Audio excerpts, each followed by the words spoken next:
Santiago as of June 20, 2026 po. Based po sa DMA kanina, ang hindi po natapos ay ito pong kay Joy sa Gipit. Bale itong kay JC De Belen po ay ongoing embroidery na po ito. Kay Chanel Castillo ay tapos na po, for pick up na po ito. Bali, day off po tomorrow ni Sir Jan. Wala po naman pong maiwan na pending. Pending area po namin, naayos na po. Bali, may mga keys tag din po ito and kung kailan yung date ng pick up.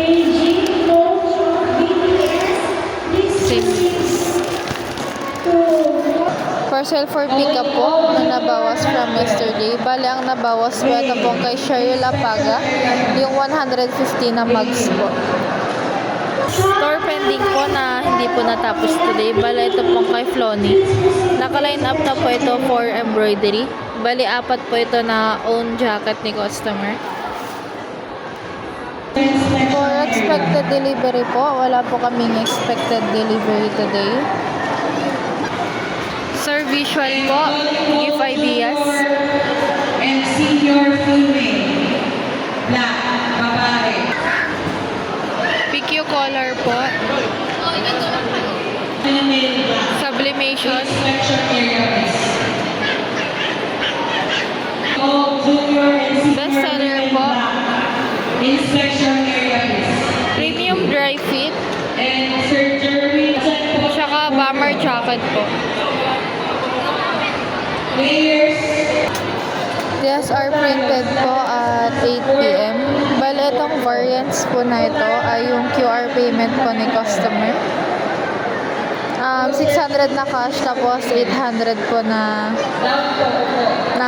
QR po sa scan. Skip series wala po. Unapproved expenses wala po. Bali, na-approvehan po lahat ng expenses today. For issued receipt naman po, meron pong 5. For consumable, meron po kaming na-consume na 6 po na DTF. And for key holder naman po tomorrow, si Ma'am Sai po.